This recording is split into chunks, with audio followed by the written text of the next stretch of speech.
Rowan Hale was not the kind of man anyone expected to uncover a buried conspiracy. He was a tired former combat engineer, taking odd repair jobs, driving an old truck, and trying to survive one overdue bill at a time. But heroes rarely look heroic at the beginning. When a lonely old woman left him her abandoned mansion, Rowan thought he had inherited one more problem.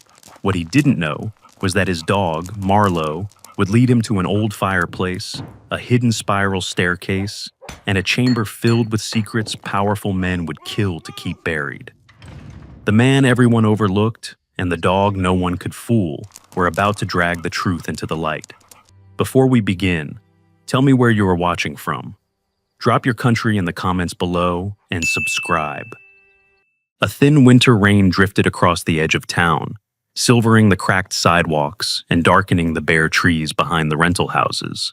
By late afternoon, the light had turned the color of old tin, and the whole street looked worn down by weather, money, and the quiet habits of people who had learned not to expect rescue. 3 years before Eleanor Whitmore died, Rowan Hale first saw her standing beneath a porch roof that leaked into a dented metal bucket by her shoes. She was a small woman in her late 70s, with fine silver hair pinned back, pale skin, and a narrow face that still held traces of sharpness beneath the years. One side of her body moved a little slower than the other, the lingering result of a mild stroke, but nothing in her posture invited pity. She stood in a dark cardigan and sensible shoes, staring up at the leak with tired annoyance, as if dignity mattered more to her than comfort ever would. Rowan had only come because a landlord's nephew knew he sometimes picked up repair work between larger construction jobs. At 44, he had the solid build of a man used to lifting, bracing, and carrying whatever needed to be kept from falling apart. His shoulders were broad, his hands rough and scarred, and his face carried the hard edges of discipline and fatigue. A nose that had been broken once, a square jaw under a close beard touched with gray, and gray-blue eyes that studied a place before they trusted it. His hair was cut short out of old military habit. Years as a combat engineer had taught him to notice weakness in things built by human hands. War had left its own quieter damage. He slept lightly, startled too easily, and carried the kind of silence that did not always mean peace. He opened the passenger door of his truck for Marlowe, the German shepherd who went almost everywhere with him. Marlowe was 6 then, ridge and lean, with a sable and black coat, amber brown eyes, and the alert stillness of a dog who missed little. He was calm by nature, but watchful, the kind of dog who seemed to understand people before deciding how close to stand to them. He stepped into the wet gravel, gave Eleanor one long, thoughtful look, and settled near Rowan's leg as if he had already accepted the day's work. Eleanor asked how much it would cost to fix the porch. Rowan checked the flashing and the rotted brace, then named a number lower than he should have. Her eyes narrowed at once, not with suspicion, but with the sharpness of someone who knew exactly when a man was undercharging because he had forgotten the difference between fairness and survival. She said nothing, only stepped aside and let him work. By dusk, the leak had stopped. Rowan might have left then, and at first he meant to, but Eleanor asked if he would come inside for tea while the sealant settled. Her house was small, clean, and painfully quiet. The kitchen table was set for one. A clock above the stove ticked too loudly. Nothing was neglected, yet everything in the room suggested a life reduced to essentials. Rowan recognized the feeling at once. Loneliness always left the same careful order behind. Eleanor moved slowly while preparing the tea. Her right hand trembled when she reached for the kettle, and Rowan, pretending not to notice, took it from her and filled it himself. She accepted the help without fuss. That was one of the first things he respected about her. She did not beg, flatter, or apologize for existing. She simply did what age allowed, then adjusted to the rest.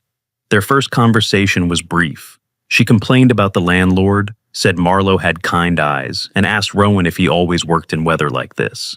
He answered more than usual, perhaps because she did not try to pry.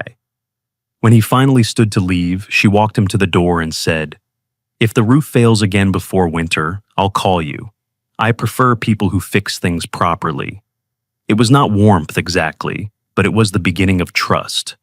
The patch held. Eleanor still called. At first, the jobs were small: a dripping faucet, a loose cabinet hinge, a porch step that shifted under her weight, a hallway light that flickered at odd hours.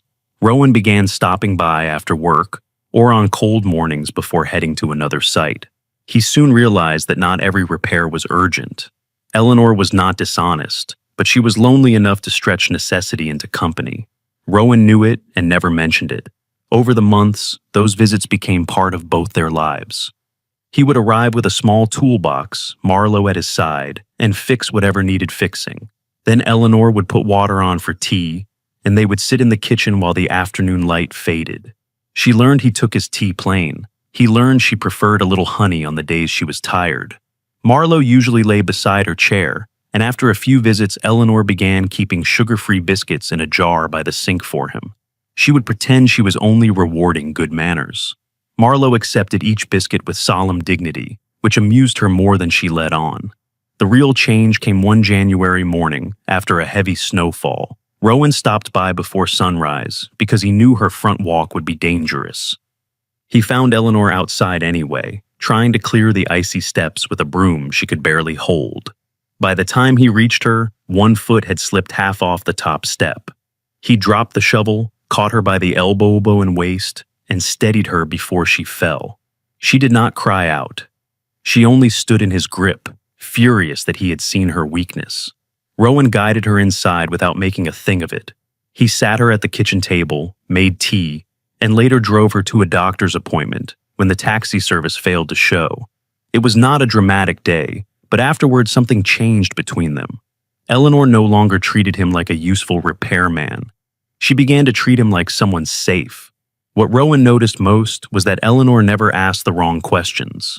She did not probe into the war or stare too long at the silences that sometimes settled over him without warning. She seemed to understand, with the quiet accuracy of the wounded, that some doors inside a person stay closed because they are the only doors still holding. In return, Rowan did not pry into the past. She mentioned only in fragments.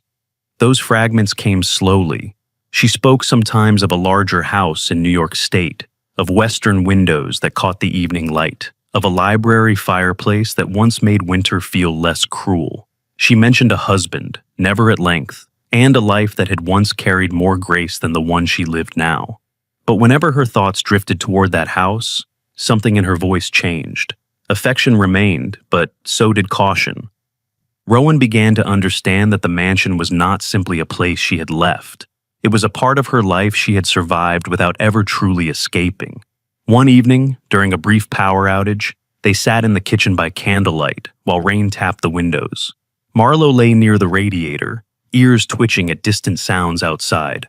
Eleanor held her cup in both hands and stared into the dark for a long while before speaking. "There are places," she said quietly, "that wait for you kindly. And there are places that wait because they know you left something behind." Rowan looked up but said nothing. "The house in the Hudson Valley," she said after a moment. "I told myself for years I would go back, just once, to open the front door in daylight and see it again while I still could. But life has a way of making some roads longer than they ought to be." She gave a faint smile that did not reach her eyes. "And then one day, you wake up and realize you are no longer avoiding a place. You are afraid of what it will ask of you." She did not explain further. Rowan did not push. But after that night, the mansion remained between them, even when unspoken. As time passed, Eleanor grew weaker. The tremor in her hand became more visible. There were days when getting from the stove to the table seemed to tire her. Yet now and then, the woman she had once been rose sharply to the surface. Her gaze would harden, her posture would straighten. Her voice would carry a quiet authority that made Rowan wonder what kind of life she had lived before this small kitchen, this careful poverty, this silence. There was one afternoon late in winter when Rowan was tightening a chair leg on the porch, and Eleanor watched him through the open door. "You keep your word," she said. He glanced up, caught off guard. "I try to." "Most people promise comfort," she replied. "Very few promise presence. Fewer still mean it." He did not know what to say to that, so he shrugged and kept working, but the words stayed with him. By the final winter of her life, Rowan had become part of the shape of her days. He brought groceries when the roads were bad, changed light bulbs, reset a tripped breaker, and checked on her when she sounded too tired on the phone. Eleanor never called him family. Rowan never called what he felt responsibility. But somewhere between practical kindness and unspoken need, they had become deeply important to one another. When Eleanor died in early spring, the news came not from a neighbor or friend, but from a law office.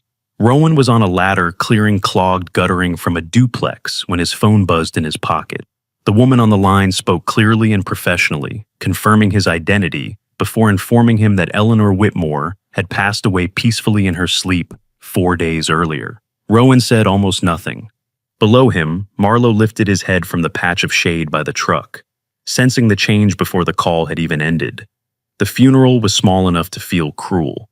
Rowan sat in the back because he did not know where else to place himself. There were only a handful of people there, a minister, 2 elderly women from a church group, and a landlord who looked as though sorrow had interrupted his schedule. Rowan left with an ache he could not easily name. Eleanor had once belonged to a larger life than that room suggested. He was sure of it. A week later, a thick envelope arrived. Inside were legal papers, a ring of old keys, and a folded note written in Eleanor's unsteady hand. She had left Rowan ownership of an old mansion in the Hudson Valley. He read the line twice before belief caught up with meaning. Then he opened the note. "I no longer have the strength to return there. If you still remember your promise to help me one last time, go in my place. Open that house once more." Rowan sat for a long time at his kitchen table after reading it. The apartment around him was plain and temporary, the sort of place a man lives in without ever fully arriving. Rain touched the windows. Marlowe rested his head on Rowan's knee, with the patient weight of a creature who knew when silence should be left alone. Rowan thought of the metal bucket under the leaking porch, the jar of biscuits by the sink, the morning on the icy steps, the way Eleanor's voice had changed whenever the mansion drifted near her memory. He thought of the bills on his counter, the repairs his truck needed, the work waiting next week, and the absurdity of driving hours to walk into a dead woman's unfinished past. But grief changes the weight of things. What feels unreasonable at night can feel like the only decent choice by morning. When dawn came, Rowan packed a duffel bag, a toolbox, 2 thermoses, and Marlowe's food into the truck. He did not yet know what waited in the abandoned mansion. He only knew that a lonely woman had trusted him with the last unfinished thing in her life, and that some promises become more sacred after the person who asked for them is gone. By the time the truck pulled onto the road, Rowan was no longer driving toward a job. He was driving toward a door only he had been asked to open. By the time Rowan crossed into the Hudson Valley, the rain had thinned into a cold gray mist that drifted low over the road and blurred the tree line into shadow. The hills rose and fell beneath it like sleeping animals, and the farther he drove, the more the world seemed to empty itself of noise, color, and company. He had left before dawn and said almost nothing for most of the drive. The note Eleanor had left him stayed folded in the breast pocket of his jacket, close enough to feel every time he shifted behind the wheel. Marlowe rode beside him with the quiet patience of a dog, long used to long roads and troubled men. Every so often, the German shepherd lifted his head toward the window, ears moving at sounds Rowan could not hear, then settled again. Rowan trusted those silences. Marlowe had a way of listening to places before Rowan was ready to. As the interstate narrowed into county roads, the landscape changed. Gas stations grew farther apart.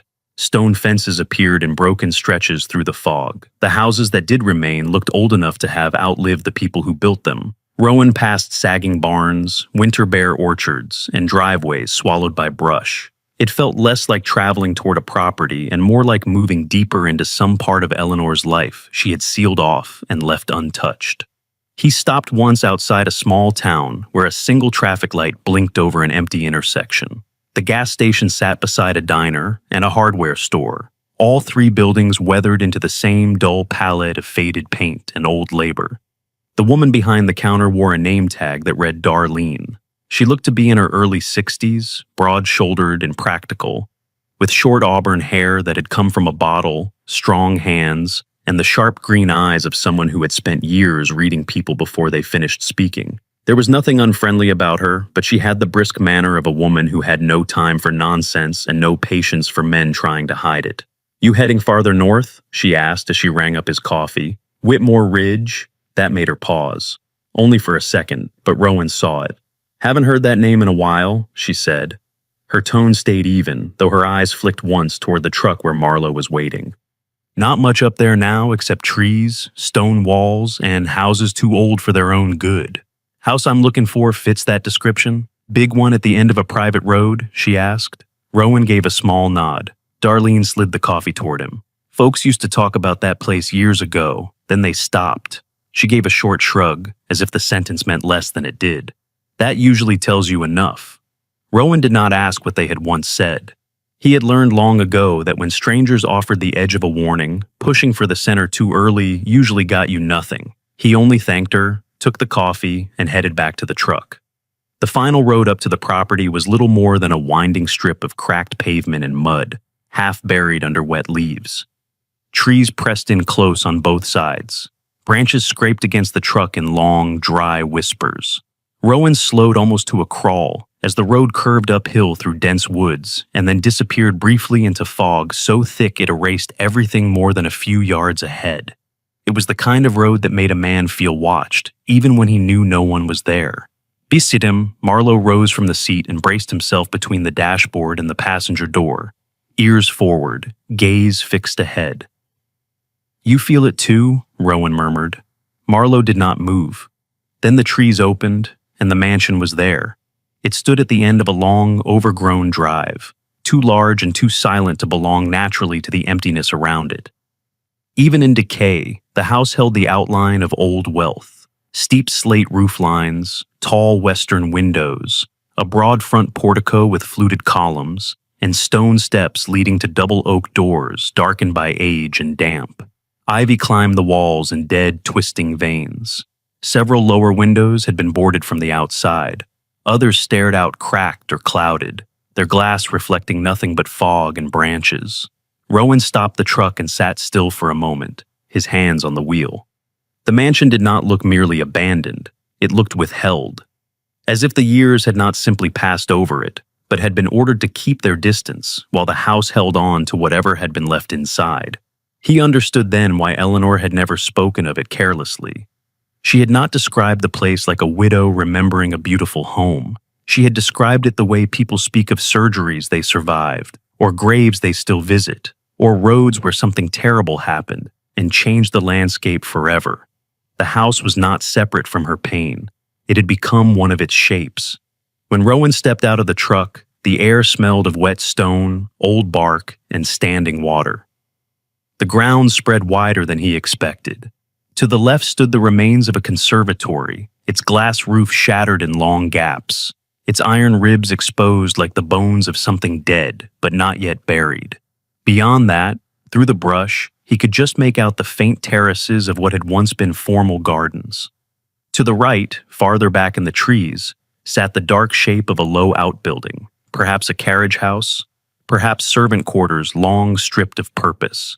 Everywhere he looked, he saw evidence of money, care, and later neglect. Not the lazy neglect of disinterest, but the heavy neglect of a place too burdened to return to. He walked slowly up the drive with Marlowe close beside him.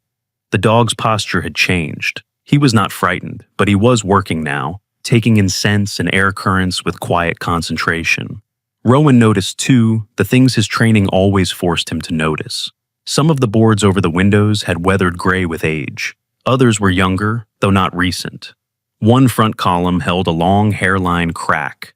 The stone steps dipped slightly on the left side. The brass lanterns near the door had gone green from oxidation. The mansion had not simply been left untouched. At some point, someone had sealed parts of it and then walked away again. He stopped at the base of the front steps and looked up at the western face of the house. Even under the heavy sky, he could imagine the sunlight Eleanor had once spoken of. The late-day gold catching those upper windows, slipping across old floors, warming the library fireplace she had remembered with such painful care. For one brief moment, Rowan did not see ruin. He saw the ghost of a beautiful house, and the young woman Eleanor must once have been, standing inside it before fear and time turned memory into something sharp. That image tightened something in his chest. He reached into his jacket and pulled out the ring of keys from the lawyer's envelope. There were 6 in all, brass and iron, tagged with small paper labels. The largest one was old-fashioned and heavy, meant for a door built in an era when people still expected locks to last longer than generations. Marlowe climbed the first steps before Rowan did, then paused and looked back, not impatient, waiting. "Yeah," Rowan said softly, "I know." The oak doors at the top of the steps were carved with worn floral panels beneath years of damp and grime. A tarnished lion head knocker hung between them, the brass ring caught in its teeth. Someone had once wanted arrivals to feel the weight of the house before crossing the threshold. Even now, that instinct remained. Rowan fitted the key into the lock and met immediate resistance. The mechanism had not turned in years. He tried again, this time putting his shoulder into the door and twisting harder until a deep, reluctant clunk moved somewhere inside the old wood. The sound echoed faintly into the house beyond, swallowed by distance and silence. Still, Rowan did not open the door at once. He stood with one hand on the cold brass handle and listened. Nothing answered him. No shift of boards, no flutter from the ceiling, no ordinary house noise at all. Only a layered stillness that seemed less empty than waiting. For a moment, instinct told him to turn around, call the law office, sell the land if anyone would buy it, pay down debt, let the dead keep what they had chosen not to explain. Eleanor was gone. Whatever this place had done to her had already been done. Then he remembered her voice in the candlelit kitchen, low and tired, and honest in a way people become only when they have almost run out of time. There are places that wait because they know you left something behind. If he walked away now, he would never stop wondering what had been left here and why she had trusted him. Not family, not a lawyer, not a church friend, but him to return in her place. Rowan drew a slow breath and pushed. The door opened just far enough for a blade of gray daylight to cut across the entrance hall. Dust turned in the beam. Inside, the house rose up in cold dimness. A wide hall, sheet-draped furniture, scattered leaves, fallen plaster, and a grand staircase climbing into shadow. Somewhere far deeper in the mansion, water dripped with a slow, hollow rhythm. Marlowe stood at the threshold with his nose lifted, reading the air. Then, careful and certain, he stepped inside. Rowan followed one beat later, and as the old door swung wider on protesting hinges, the mansion Eleanor had carried like a wound for years finally opened itself and let them in. The air inside the mansion felt colder than the world outside, not because there was no heat, but because the house had held its breath too long. Rowan stood just beyond the entrance hall, with one hand still near the open door, letting his eyes adjust to the dimness. Dust drifted slowly through the gray light. White sheets hung over furniture like patient ghosts. Somewhere deeper inside, water kept dripping with a hollow rhythm that made the whole place feel less abandoned than suspended. Marlowe moved first. The German shepherd stepped carefully across the cracked marble tiles, nose lifted, then lowered, reading the air in layers. Rowan closed the front door behind them, and the old hinges gave a tired groan before the latch settled, with a heavy finality that tightened something in his chest. He told himself it was only the sound of old wood and old metal. Still, he stood there for a second longer than necessary, listening. Nothing answered him. The entrance hall opened into a broad central corridor, and from there the first floor spread into darkened rooms on either side. Rowan began with the practical instinct of a man used to entering damaged structures. He checked where the floor dipped, where plaster had let go, where water stains had spread from the ceiling, and where mold had already found its corners. The grand staircase rising from the hall remained solid enough at a glance, though one banister post had loosened slightly at the base. The wallpaper had peeled in long, curling strips. The air smelled of wet plaster, old wood, mouse droppings, and something faintly metallic beneath it all. He spent the first hour simply opening spaces to light and air. He pried loose 2 warped shutters in the dining room and forced open a pair of tall windows in what had once been a morning parlor. A gray wash of daylight entered with the smell of dead ivy and wet leaves. Beneath the sheets, the furniture was impressive but wounded. Mahogany tables scarred by damp, silk upholstery grayed by dust. A chandelier that hung crooked, as if listening for the floor to give way beneath it. Whatever had once been easy money in this house had long since thinned into salvage. By afternoon, Rowan had formed a disappointing conclusion. If anything truly valuable had remained in plain sight, it had been sold years ago. The silver cabinets were empty. Framed paintings had either been removed from their canvases or taken whole, leaving only bare hooks and rectangular ghosts on the walls. Drawers yielded little more than yellowed napkins, rusted keys that matched nothing, and dead batteries from another decade. He found an old music room with a cracked upright piano and missing ivory keys. He found a breakfast room overlooking the back gardens where raccoons had ripped through one window screen and nested inside a sideboard. He found no hidden jewelry, no antique clocks worth restoring, no stack of forgotten first editions waiting to rescue a broke man from his debts. That disappointed him more than he wanted to admit, not because he had come only for money, but because a part of him had quietly hoped the mansion might at least contain one straightforward mercy, enough to fix the truck, enough to breathe without counting every dollar for a month or two. He hated himself a little for that hope, hated the small, mean voice in him that kept translating grief into numbers. But he had lived too long with overdue bills to pretend money was an unworthy concern. By late afternoon, he and Marlowe had worked their way toward the west side of the house. That was where Eleanor's voice always seemed to turn in his memory, toward western windows, toward a library fireplace, toward a room she had described only in pieces, and then abandoned before she said too much. Rowan found the library at the end of a wide corridor, lined with dark paneling and portraits turned face in against the wall. The door stuck halfway before yielding with a deep scrape across the floor. The room beyond was large, colder than the rest, and more orderly in its ruin. Floor-to-ceiling bookshelves covered 3 walls, though gaps in the rows suggested many volumes had been removed over the years. Tall windows faced west, just as Eleanor had said, though the glass had gone cloudy and one lower pane had cracked in a starburst pattern from corner impact long ago. The fireplace stood on the far wall in carved stone, broad and old-fashioned, framed by built-in shelves and blackened with years of use no one had washed away. A Persian rug had been rolled back from one corner and left there, its edge curled stiff with dust. Unlike the parlor and dining room, the library did not feel ransacked. It felt interrupted. Rowan noticed the small office almost by accident. A narrow door stood half-hidden behind one tall bookshelf, just enough ajar to show darkness beyond it. Marlowe passed by it first, paused, then continued into the library itself, nose tracing the floorboards toward the fireplace. Rowan watched him for a second, then turned back to the hidden door and pushed it open. The office was cramped, windowless, and unexpectedly dry. That alone caught his attention. Most of the mansion carried damp in its bones, but this room had been protected better than the others. A narrow desk sat against the wall beneath built-in cabinets.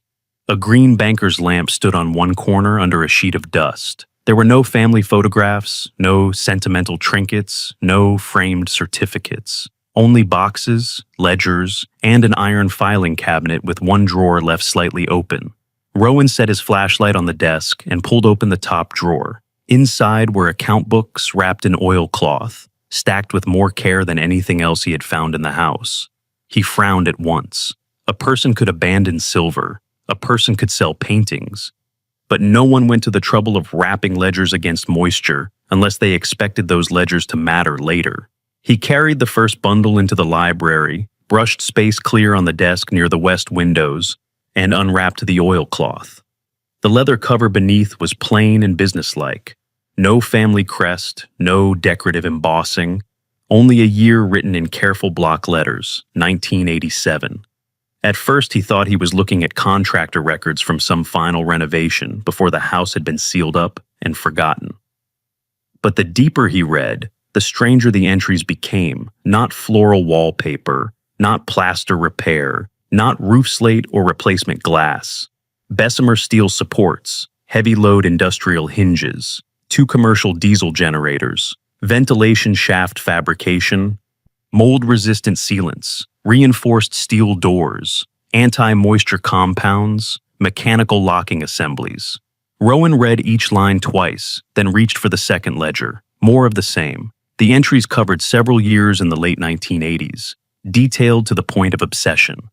Delivery dates, weight, quantity, names of subcontractors crossed out and replaced with others. Notes and margins written in a tighter hand than Eleanor's, but with the same kind of disciplined precision she had used in her final note to him. One line referred to a shipment being redirected after questions from local crew. Another noted, wrong stone depth on west side, adjust interior access. Another simply read, outer appearance unchanged. Rowan leaned back slowly in the chair. This was not maintenance. This was preparation. He looked around the library again, but now with different eyes. The room did not get larger or smaller, yet some hidden arithmetic in his mind began shifting into place. Eleanor had not lived here in those years. He knew that much from the timeline he had pieced together from her scraps of memory and the legal documents. By then, she had already withdrawn from the house, at least outwardly. So, why spend serious money on materials no ordinary old mansion required? Why preserve those records so cheerfully if the work had been innocent? Why write outer appearance unchanged unless something important had been built where no one was meant to notice? The first real question of the mansion settled into him then, heavy and cold. If Eleanor never intended to return and live here, then what had she been preserving? And if this had not been preservation at all, then what exactly had been constructed inside the body of the house? Marlowe let out a soft sound from across the room, almost a huff. Rowan looked up. The dog was standing near the fireplace, motionless except for the slow movement of his nose close to the floor. He was not pacing the room at random. He had fixed himself to one section of stone hearth and the floor immediately before it, taking in the scent with patient concentration. Then he glanced back at Rowan, not anxious, not urgent, just intent. "What is it?" Rowan asked quietly. Marlowe lowered his head again.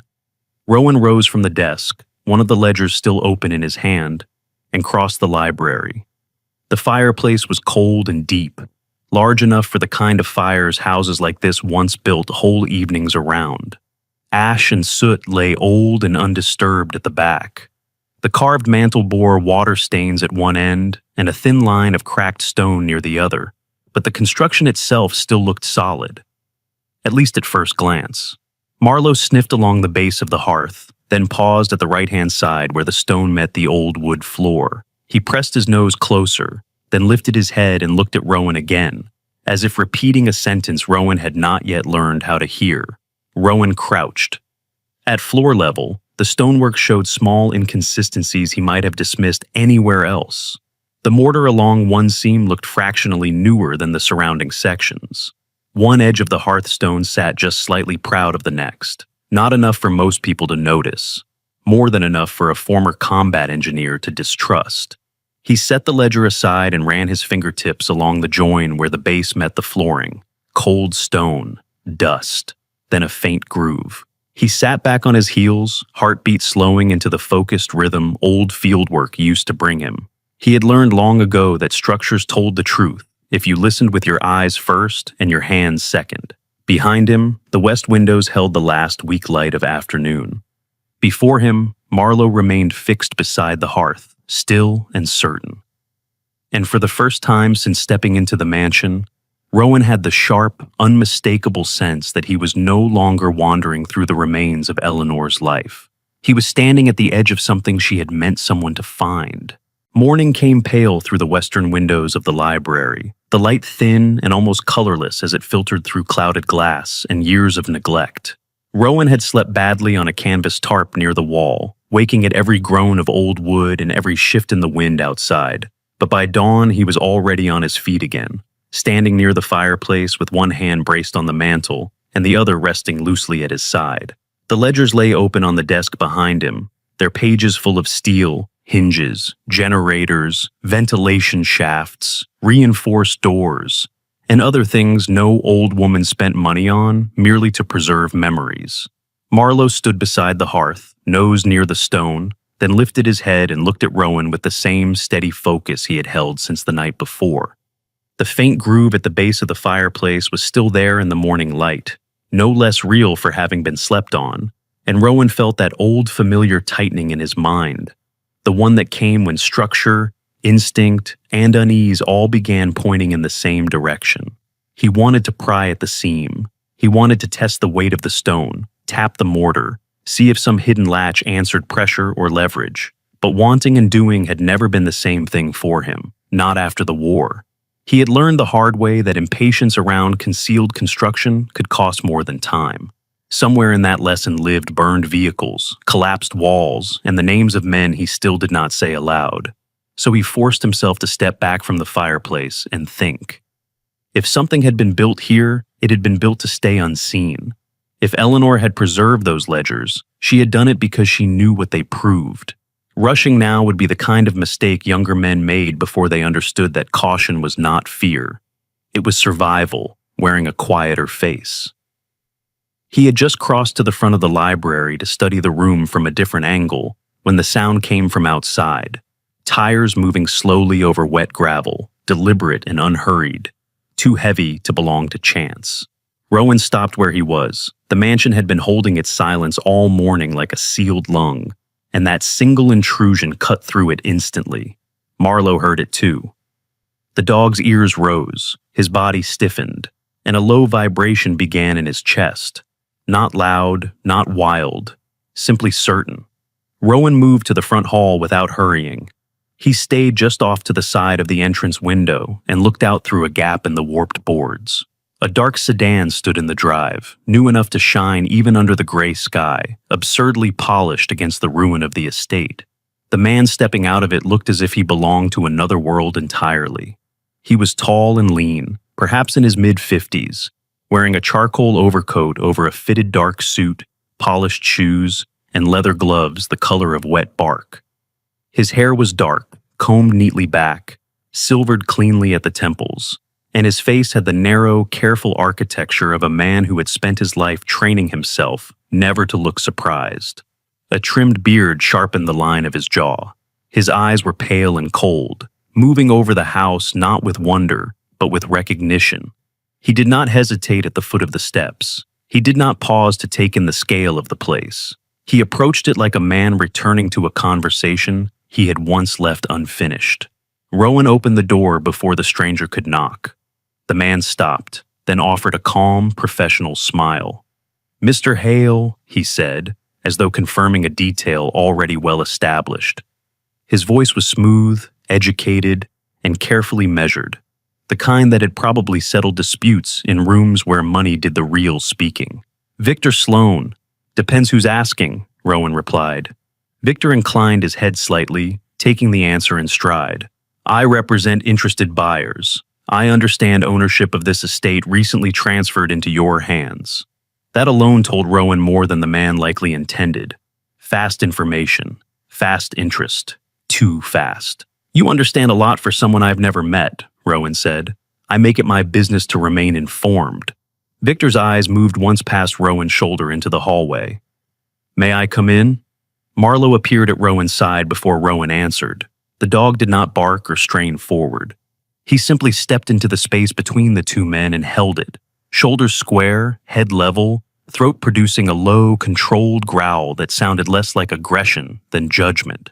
Victor's gaze dropped to him for half a second, then returned to Rowan's face. The smile remained, but something inside it cooled. "Well trained," he said. "He doesn't waste energy on people he likes," Rowan answered. Victor let the line pass without comment.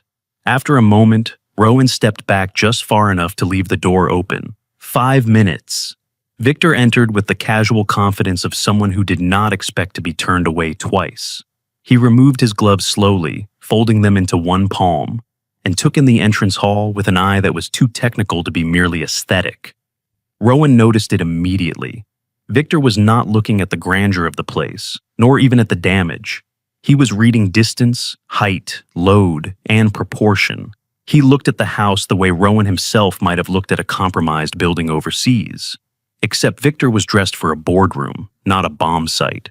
They moved toward the library almost without speaking. Marlowe stayed close, no longer growling, but too attentive to be at ease.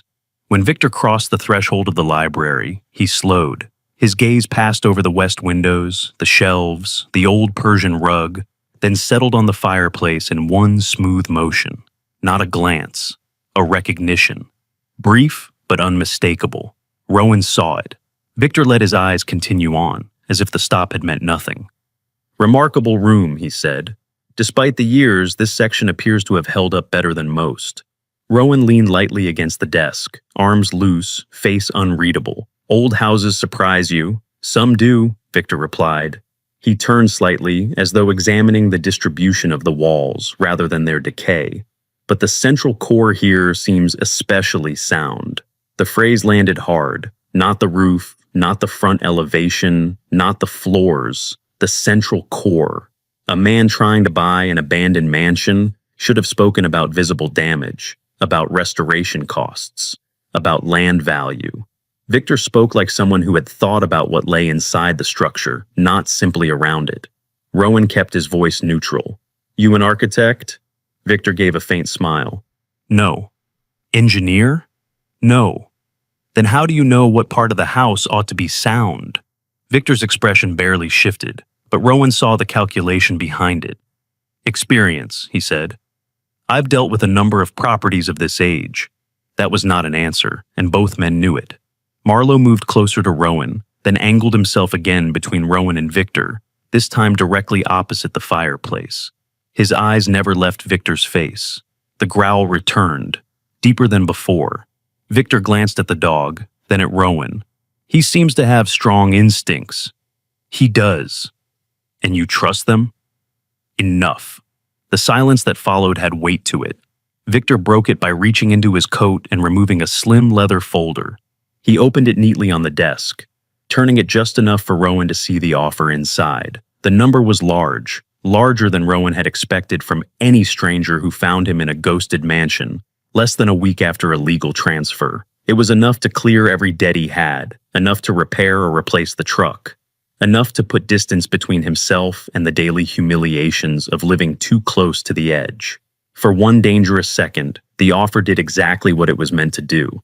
It made exhaustion feel negotiable. Victor watched him take it in.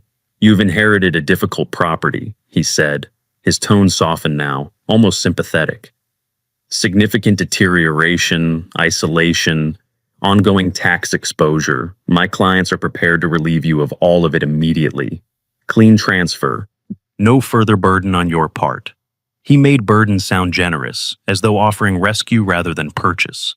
Rowan did not touch the papers. "That's a lot of money for a house you haven't even walked through." Victor's eyes flicked once around the room. "The house is not the point." The words came too quickly. Victor knew it at the same instant Rowan did, because he corrected himself almost at once. "The acreage," he said smoothly. "The location, long-term redevelopment potential." But the slip had already done its work. Rowan straightened. "So, what is the point?" Victor closed the folder halfway, not enough to hide the number, just enough to suggest patience thinning. "Mr. Hale, you seem like a practical man. This house has been left to rot for years. Whatever personal significance it once held for Eleanor Whitmore, that time is over. There is no reason for you to bind yourself to complications that are not your own." That word again. Complications, not history, not damage, complications. Rowan looked at him for a long second. "You know her name? You know the transfer timing? You know the core of the structure? You know too much for a man talking about redevelopment." Victor held his gaze without blinking. Up close, his face was more revealing than he likely realized. The careful composure was real, but so was the strain beneath it, the kind that appears in men who have spent too long controlling outcomes and no longer know how to look casual when they fail. "I know," Victor said quietly, "that people who go digging into old houses often imagine they're finding stories. More often, they find liabilities." His eyes shifted, almost lazily, toward the fireplace and back. "And some things are safer left sealed." That was the moment the room changed. Not because Rowan understood everything, but because he understood enough. Victor was not here because he feared a bad investment. He was here because he feared discovery. The ledgers, the reinforced doors, the ventilation shafts, the hidden groove in the hearth. None of it belonged to nostalgia. None of it belonged to grief alone. And Victor had not come to save Rowan from the house. He had come to separate Rowan from it before Rowan could learn what it contained. Marlowe's growl became a steady thread of sound. Victor put the folder away. Whatever softness had lived in his tone now thinned to something cooler, cleaner, more honest. "I'm leaving this offer open for a very short time," he said. "After that, I can't promise the circumstances will remain so favorable." Rowan took one step forward. That a warning? Victor slid one glove back onto his hand. Advice. He turned and walked toward the hall. At the doorway, he paused just long enough to glance back.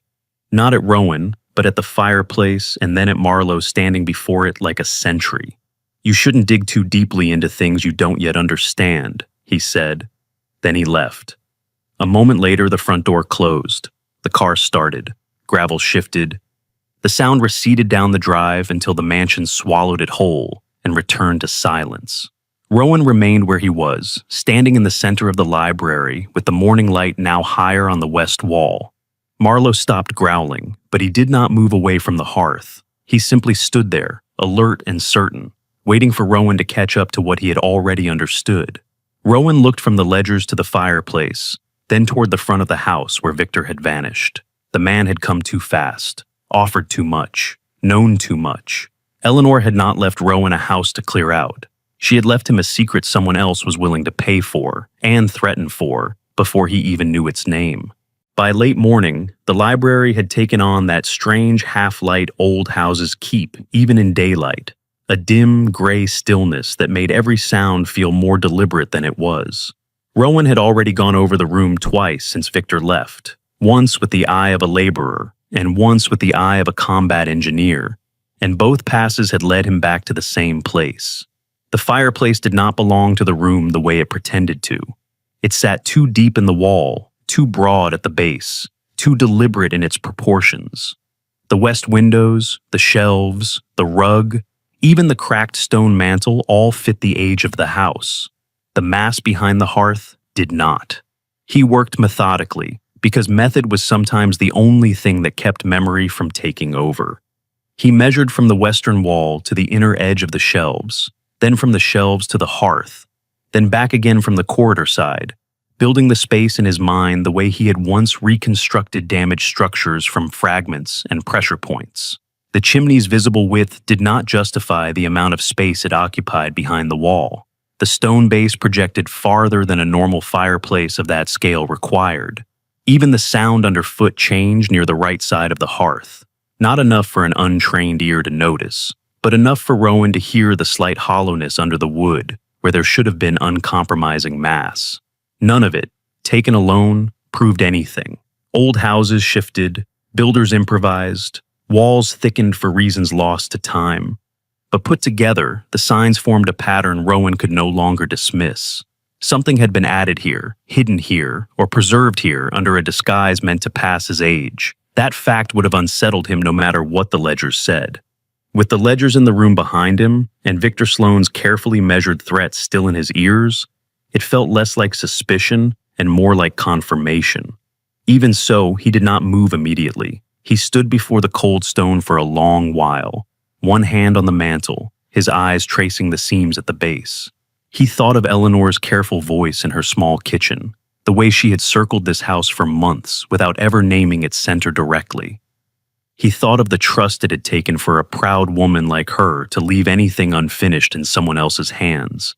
And beneath that, he felt something harder to admit: fear. Not of the house exactly, but of being wrong in a way that would leave damage behind.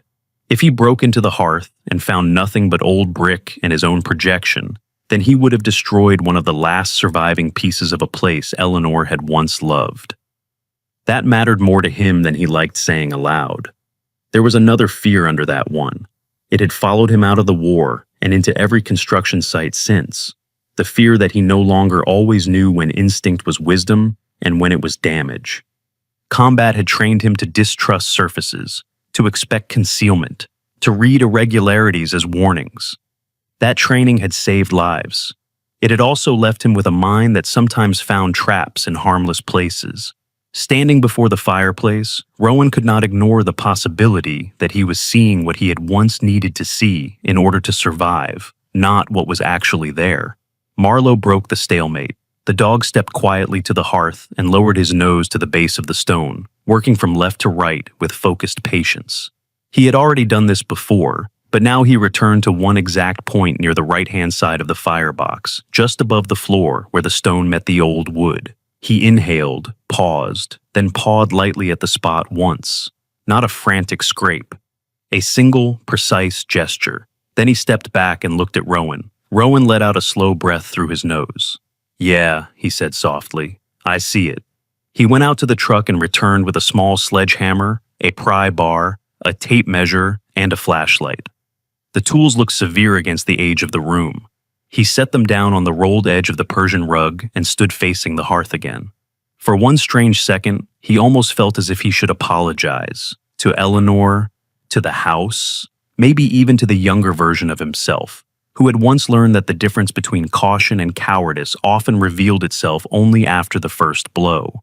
The first strike was not dramatic. He did not swing for force. He swung for truth. The sledgehammer hit the mortar line low on the right side of the hearth with a short, dense crack. Dust dropped in a thin stream. A fragment of old grout broke free and bounced across the floorboards. Rowan waited, eyes on the stone, listening for any shift that suggested he had struck too close to load-bearing mass. Nothing moved. He hit again, slightly higher and farther in. This time, a narrow fissure spread through the mortar seam, not outward like damage, but inward like a skin giving way. Rowan crouched and ran his fingers over the fracture. The surface behind it felt wrong, too cold, too flat, too uniform to be old masonry. His pulse kicked once, hard. He struck a third time, then a fourth, each blow controlled, each one widening the same seam rather than spreading destruction. More mortar broke away. Dust thickened. Beneath the decorative stone facing, a dark surface began to appear. Not brick, not timber, steel. Rowan sat back on his heels for half a second and looked at it in silence. The plate behind the stone was dull with age but unmistakable, industrial and smooth, where hand-laid masonry would have been irregular. The ledgers flashed through his mind in pieces. Reinforced doors, hinges, lock assemblies, ventilation fabrication. Victor's voice followed them. "Some things are safer left sealed." "Well," Rowan muttered, almost to himself. "There it is." Marlowe had moved back just far enough to stay out of the falling grit, but not far enough to suggest fear. His body was taut, eyes fixed on the opening, ready for whatever came next.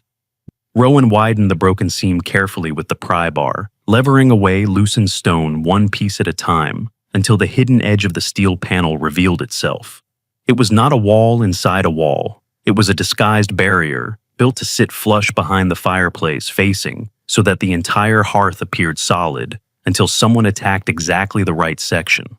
Whoever had done it knew both structure and concealment.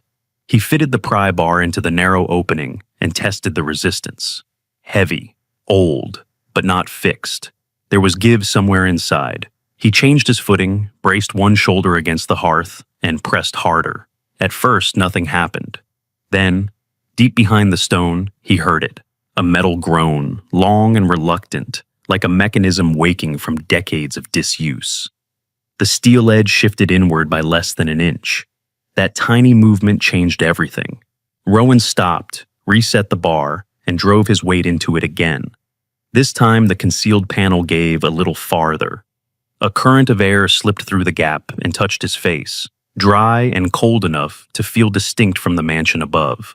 The air in the library carried damp, plaster, mold, and age. The air behind the hearth carried metal, dust, and the kind of stillness that belongs to sealed places. He worked the pry bar down the seam, widening the opening gradually, listening to the complaint of old hinges hidden somewhere behind the masonry. Stone dust coated his sleeves and beard. His shoulders burned. The panel continued to move in increments, each one heavier than the last, until finally it shifted enough for the disguised section behind the fireplace to swing inward with a long, grinding rasp. The darkness beyond it did not look like the inside of a chimney or a service recess. It looked deep. Rowan grabbed the flashlight and sent the beam into the opening. At first he saw only iron and shadow. Then the shape resolved. A narrow landing just beyond the hidden door, and from it a spiral staircase made of black iron descending in a tight coil into the earth below. The railing curved downward and vanished into darkness. The steps were dusted with age, but still intact. No collapse, no debris, no casual storage, just a deliberate way down. Rowan felt his heartbeat in his throat. For several seconds he said nothing. He only kept the light fixed on the first turn of the staircase, then the second, trying to catch the bottom. The beam did not reach it. That bothered him more than he expected. The space below was deeper than a mere cellar should have been. Beside him, Marlowe approached the opening cautiously and stopped at the threshold. He lifted his nose, reading the air the way he always did before entering any unknown space. Then he looked at Rowan, not frightened, not eager, simply ready. Rowan widened the door another few inches and stepped to one side, giving both of them a clearer view. The hidden panel's inner surface was reinforced with steel ribs, exactly the kind of construction the ledgers suggested. No one had built this as a novelty. No one had hidden a spiral staircase behind a fireplace for atmosphere or eccentric taste. This had been engineered to stay concealed and to survive time. The library around him felt different now, smaller almost, less like a room and more like a mask. The fireplace, which had anchored the west wall in Eleanor's memories, had never been just a hearth. It had been a door all along, and she had spent her final years carrying the knowledge of that door without ever opening it again. Rowan thought of Victor arriving too quickly, offering too much, speaking too carefully. He thought of Eleanor's note. He thought of all the money spent on steel, hinges, ventilation, sealants, locks. Then he looked again at the spiral staircase disappearing into the dark. Whatever lay below was not an accident, not a family curiosity, and not something built for comfort. It was the reason the mansion had been left to rot on the outside, while something far more important was hidden inside it. Rowan tightened his grip on the flashlight and stepped to the edge of the landing. The iron stairs waited below him in a silence so complete it almost seemed organized. He could feel the threshold of the next choice settle over him, to remain in the library and guess, or to descend and know. Marlowe stood at his side. Rowan took one long breath, then another. And with the cold air rising from below and the hidden door open behind the broken heart of the fireplace, he prepared to go down. The spiral staircase narrowed Rowan's world to iron, shadow, and the slow echo of his own steps. The first turns revealed something unexpected. The old stone foundation ended quickly, replaced by poured concrete with rounded corners and sealed joints. The transition was too deliberate to belong to the original mansion. Whoever built this space had planned for moisture, pressure, and time. The railing was industrial steel, bolted at measured intervals, the kind used in service shafts rather than residential basements. The deeper Rowan went, the more the house above felt like a shell covering something built later, something meant to outlast it. Marlowe descended just behind him, quiet and attentive. The dog's nose lifted once, then lowered again, as if cataloging the air. There was no rot, no stagnant dampness. Instead, the space smelled dry, metallic, preserved. Rowan noticed the same thing. A hidden room forgotten by its owners would have softened with humidity and mold. This place had remained controlled. That meant it had been sealed intentionally and built to protect whatever lay below. The staircase completed another rotation before ending at a narrow landing. Rowan stepped off carefully and swept the beam across the floor. The chamber beyond was rectangular, reinforced by two steel columns running down the center. The ceiling was low but solid, the concrete smooth and uncracked. A ventilation duct ran along the far wall, feeding into a compact filtration unit mounted near the corner. Even before restoring power, Rowan understood the purpose. This was not storage, it was preservation. He moved slowly through the room, studying the layout before touching anything. A heavy fireproof filing cabinet stood against one wall. Beside it sat a smaller safe bolted to the floor. Several archival boxes were stacked neatly, each labeled by year in careful handwriting. The dates covered only a short period, late 80s into early 90s. The limited range suggested urgency, not accumulation. Eleanor had not stored memories here. She had gathered evidence. On the opposite wall, Rowan found a compact generator panel. The switches were labeled clearly, the wiring shielded and orderly. He crouched, checked the fuel line behind the partition, and manually primed the system. The generator hesitated, then caught, settling into a low vibration that filled the chamber with quiet mechanical life. Overhead strip lights flickered and stabilized, washing the room in pale industrial brightness. The sudden illumination transformed the space from hidden cavity into functioning archive. Everything here had been designed to wait. Under the steady light, the work table at the far wall came into clearer focus. A thin layer of dust covered most of the surface, but one area remained slightly cleaner, as if touched last. A framed photograph rested there. Rowan picked it up carefully. The image showed Eleanor decades younger, standing beside a tall man in a gray suit. Her posture was confident, her expression focused rather than sentimental. The man beside her had angular features, narrow eyes, and the composed stillness of someone used to calculations. Behind them stood a scale model of a large infrastructure project, arched supports, reinforced spans, and reservoir contours. Rowan studied the man's hands. They were not soft. He recognized the roughness of someone who still visited sites, not only offices. An engineer. Eleanor stood close enough to suggest partnership, not distance. She had not merely observed the work. She had belonged to it. A sealed envelope lay beneath the frame. Rowan opened it slowly. The letter inside was written in Eleanor's steady handwriting, lines spaced carefully, as if she had written with limited strength but deliberate clarity. She explained that she had worked as an internal accountant for a major construction firm, responsible for bridges, reservoirs, and structural retrofits. Her role gave her access to procurement ledgers and subcontractor payments.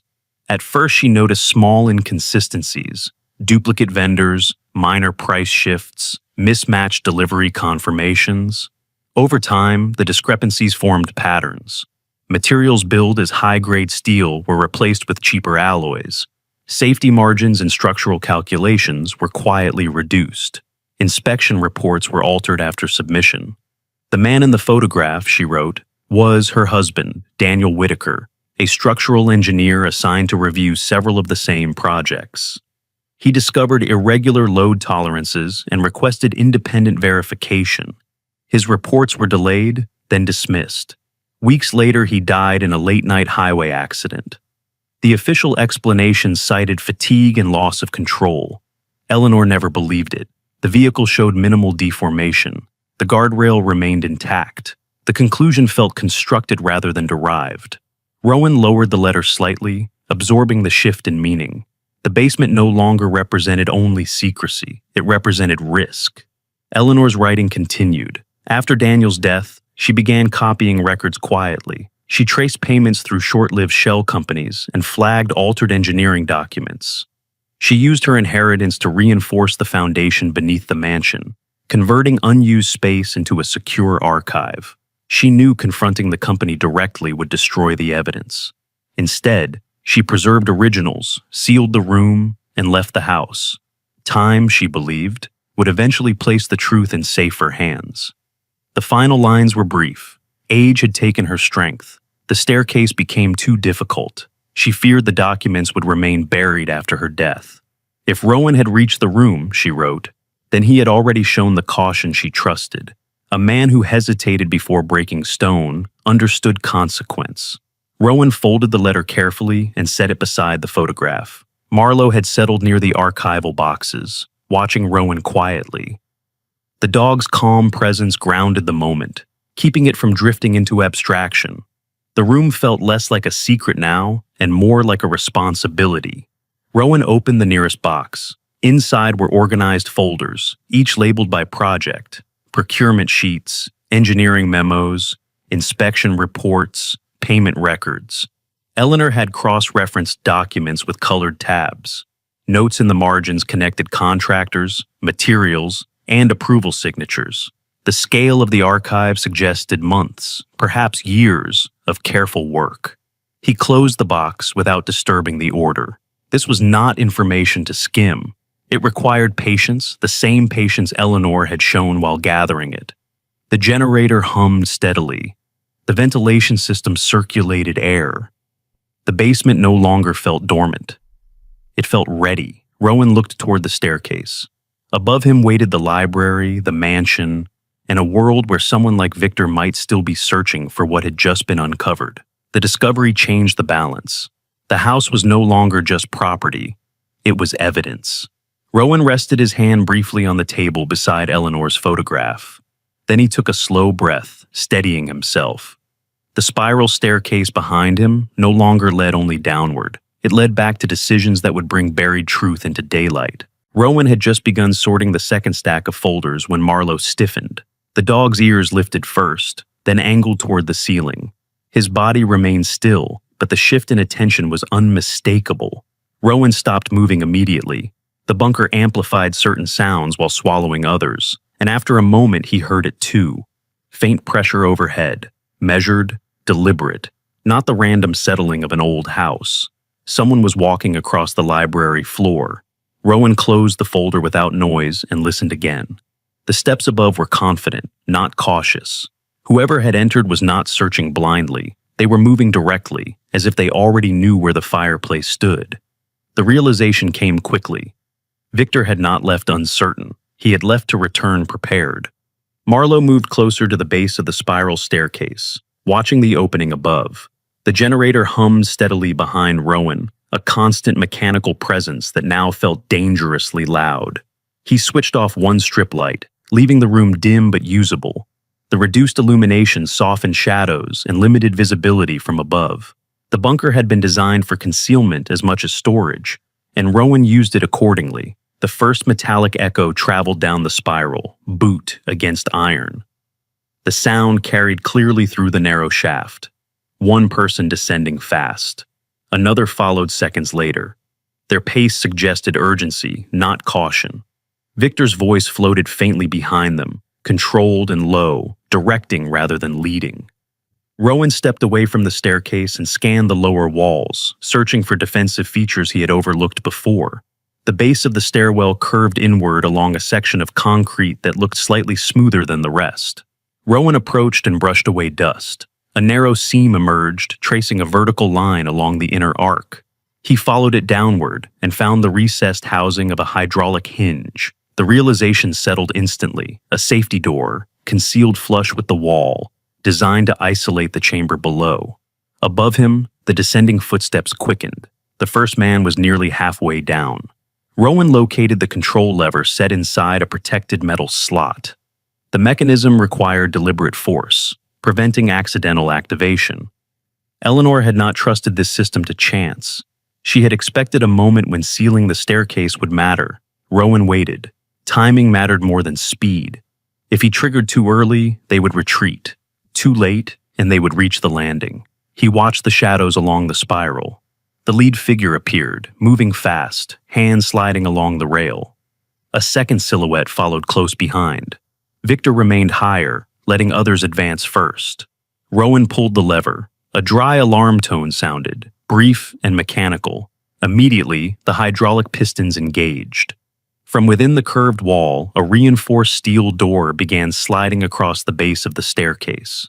The movement was slow but steady, driven by pressure rather than gravity. The lead man reacted instantly, lunging downward to clear the closing gap. Rowan stepped back, pulling Marlowe behind the heavy table. The man's boot struck the final step as the steel plate crossed halfway. He twisted sideways, trying to slip through before the opening vanished. A shot fired as he moved. The bullet struck the advancing door and ricocheted, scattering sparks across the concrete. The hydraulic system did not slow. The gap narrowed further. The man's shoulder hit the edge, forcing him back. He stumbled upward, colliding with the second man behind him. The door sealed completely. The final contact landed with a compressed metallic thud. A series of internal locking bolts slid into place, each engagement audible as a muted mechanical click. The generator continued humming. The bunker fell quiet again. Movement persisted beyond the barrier. Footsteps shifted. Someone struck the door experimentally. The sound reached Rowan as dull impacts, absorbed by reinforced steel. No immediate breach attempt followed. The intruders had been caught in the narrow section of spiral, between the hidden fireplace entrance above and the sealed door below. The geometry of the staircase worked against them. They could retreat upward, but they could not descend further. Rowan remained still, listening. Victor's voice came faintly through the metal, calm but stripped of courtesy. He spoke briefly to the men with him, then silence followed. The tone suggested reassessment rather than panic. Victor understood the situation. He had expected resistance, but not containment. Marlowe eased forward slightly, ears still focused on the barrier. Rowan approached the door and examined it without touching the inspection slit. The steel thickness, hinge reinforcement, and locking bars confirmed what he suspected. This was not a temporary barrier. It had been engineered to delay forced entry for a significant period. Rowan stepped back into the chamber and looked at the archive again. The bunker's purpose became clearer now. Eleanor had not simply hidden documents. She had built time into the design. The door transformed intrusion into delay. Delay created opportunity. The generator's steady vibration filled the room. Air circulated through the filtration unit.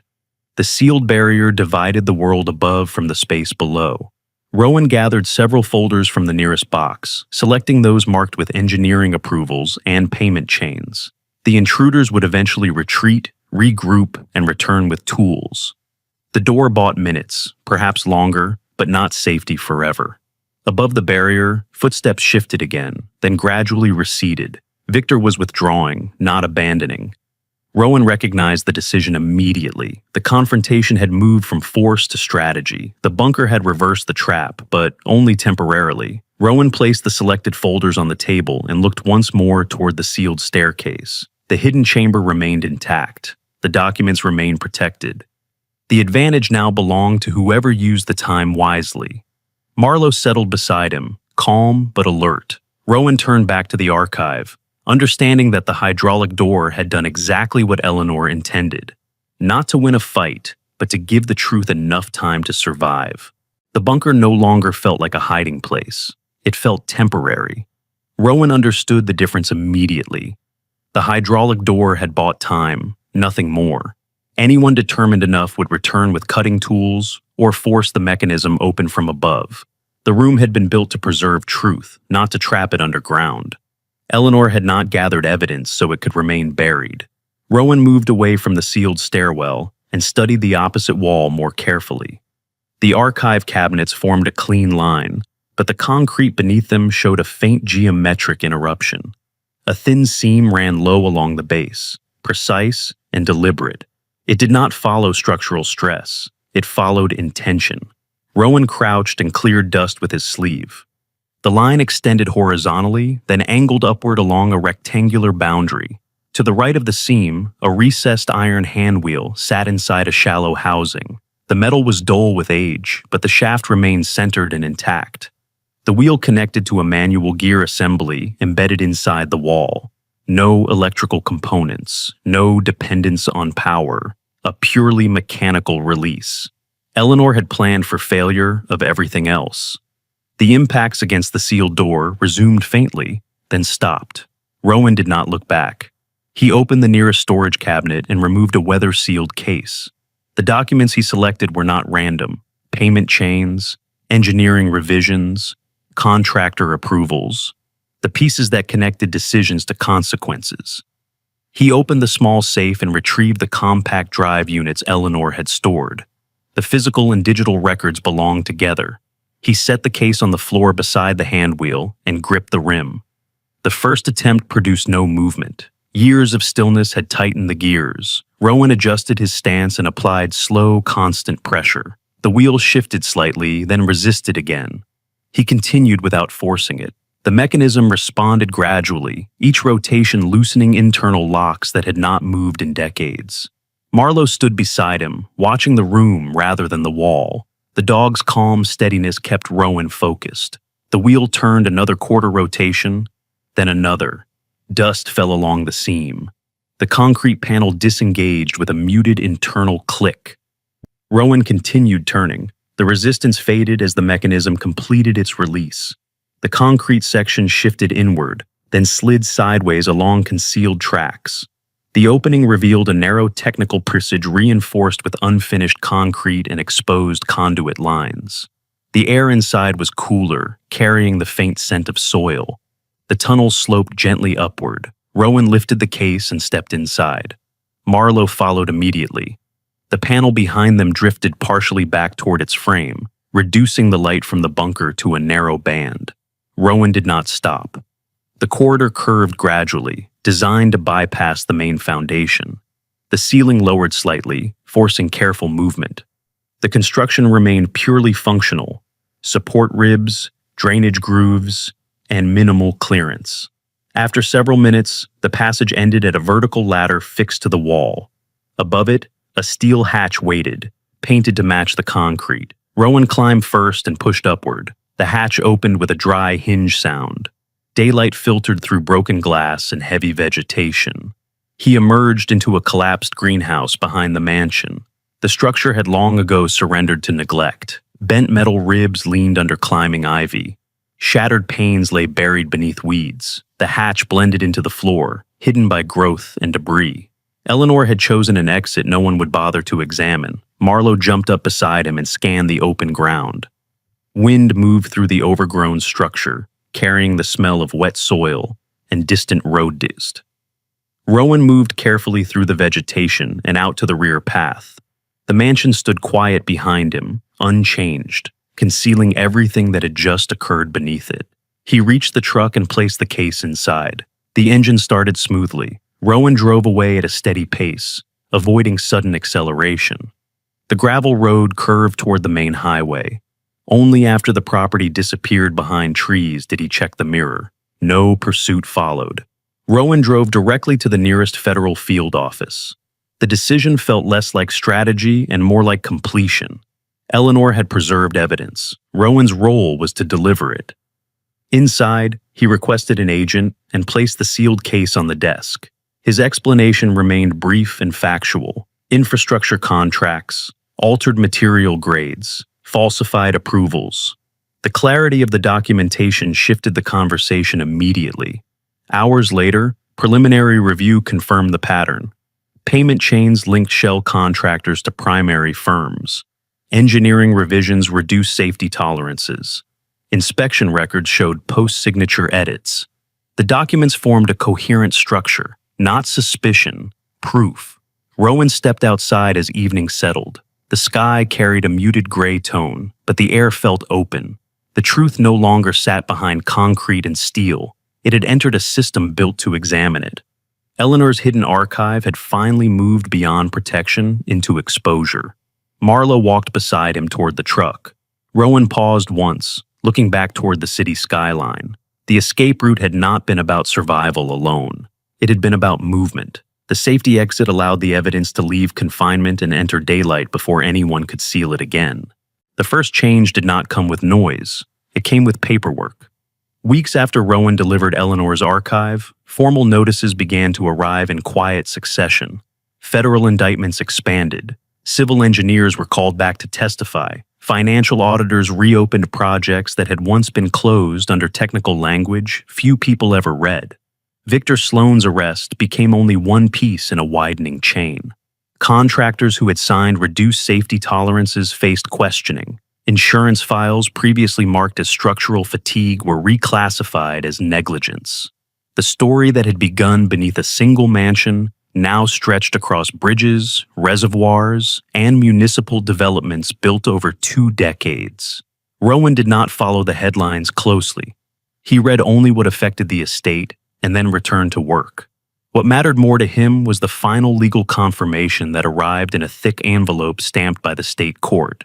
Eleanor's remaining assets, the estate property, and the funds she had hidden outside the company's reach were verified as lawful and unconnected to the fraudulent network. After settlements and taxes, the amount left was enough to change the shape of Rowan's life in a way he had never expected. Debts that had followed him for years were cleared. Medical bills that had lingered unresolved were paid. For the first time in a long while, he no longer calculated the cost of every repair before deciding whether something deserved to be fixed. The choice that followed came quietly but decisively. Rowan did not sell the mansion. The building still carried damage: cracked slate tiles, sagging timber joints, and windows clouded by long neglect. Yet when Rowan walked through the front hall, the house no longer felt abandoned. It felt paused. He began with structural work rather than cosmetic repairs. Roof sections were stabilized. Interior beams were reinforced. The stone steps leading to the main entrance were reset one by one. The fireplace remained unchanged except for necessary safety reinforcement. Rowan left the scar visible, not as decoration, but as a reminder that the house had once hidden truth and now held it openly. To handle the heavier carpentry, Rowan hired Gabe Mercer, a thick-shouldered carpenter in his early 50s with weathered skin and a short iron-gray beard trimmed close to his jaw. Gabe moved slowly but with deliberate precision, measuring twice before lifting anything. Years earlier, a mill collapse had killed 2 men he worked beside, leaving him wary of rushed construction and careless oversight. He spoke in short sentences, rarely joked, but when he inspected the roofline, he nodded once and said, "Old frame's honest, just tired." From that day, he worked beside Rowan as if the house were not a project, but a responsibility. The restoration extended gradually across the property. The library windows were replaced first, allowing sunlight to reach corners that had not seen warmth in years. The concealed stairway behind the fireplace remained intact but secured. The chamber below was cataloged and converted into a controlled archive room. Rather than sealing the past away again, Rowan chose to preserve it as part of local history. Documents were indexed, duplicates stored, and access restricted to historians and investigators who needed them. The bunker lost its sense of secrecy and gained purpose. One of the first to assist with that transition was Dr. Helen Pritchard, a slender woman in her late 60s with short silver hair and calm, observant eyes behind narrow reading glasses. She carried notebooks filled with handwritten annotations and spoke with measured clarity. Helen had spent decades documenting industrial towns that had faded after factories closed. She understood how easily stories vanished when nobody preserved them. When she reviewed Eleanor's archive, she treated every folder with quiet respect. "This isn't just evidence," she told Rowan. "It's memory corrected." She helped organize the materials into a structured collection and proposed that the estate serve as a limited historical reference site.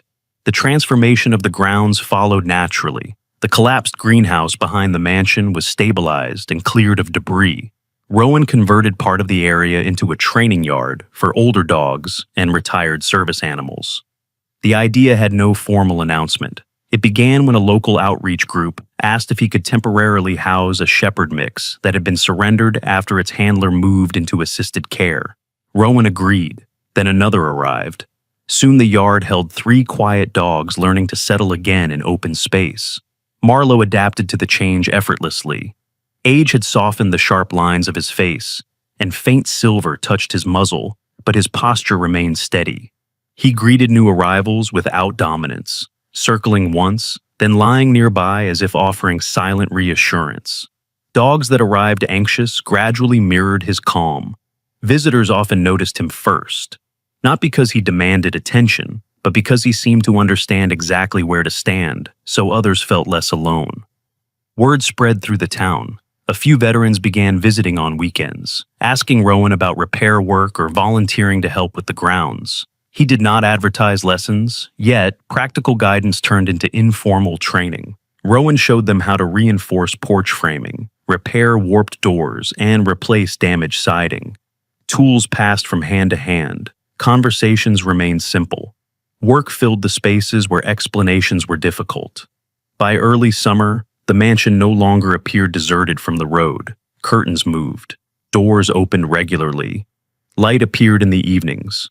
Rowan restored only part of the interior, leaving some rooms untouched, allowing the house to retain its layered history. The goal was not perfection. It was life. The gathering happened almost by accident. Helen suggested inviting neighbors once the front hall became usable again. Rowan agreed reluctantly, unsure whether the house was ready. But on a warm June evening, folding chairs appeared on the lawn. Gabe arrived carrying a tray of coffee. A family from down the road brought baked bread. 2 of the veterans who had helped with repairs stood quietly near the gate, unsure whether to step farther in. Rowan stood on the front steps as dusk settled. The lights behind him cast a warm glow through the restored windows. He did not speak long. He thanked those who had helped rebuild the structure. He explained that the archive below would remain preserved. He mentioned that the grounds would stay open for rescue dogs and training work. Then he read one short line from Eleanor's letter, the part where she wrote that unfinished truths deserved daylight, even after those who carried them were gone. The crowd remained silent for a moment. Then conversation resumed gently. Children moved across the grass. Someone laughed near the steps. The atmosphere shifted from ceremony to gathering. Marlowe lay beside Rowan, head resting on his paws, watching the lights reflected in the glass. The mansion, once sealed around secrets, now held voices and movement. As evening deepened, Rowan stepped back slightly and looked at the illuminated facade. The house no longer felt like an inheritance. It felt like a place returned to use. The past remained within its walls, but it no longer defined the silence. Instead, the lights marked something simpler, a structure that had survived concealment and now belonged to people willing to keep it open. For the first time since entering the estate months earlier, Rowan felt no need to plan the next step. The house stood lit behind him, and the path forward did not require urgency. It only required continuation. In the end, the story of Rowan and the house was never really about inheritance, money, or even justice. It was about what happens when truth is carried into the light and someone chooses not to walk away afterward. A broken structure became a gathering place. A hidden archive became a shared memory. A man who once measured life week by week learned to build something meant to outlast him. And a quiet dog reminded everyone that healing often begins with presence, not words. Sometimes miracles do not arrive as sudden events. Sometimes they come as strength to stay, courage to rebuild, and people who appear exactly when a door is opened again. If this story touched you, consider sharing it with someone who might need hope today. Tell us where you're watching from and what part of this journey stayed with you. Subscribe for more stories about restoration and faith. And wherever you are, may God bless your home, guide your step, and bring light back into the place that once felt forgotten.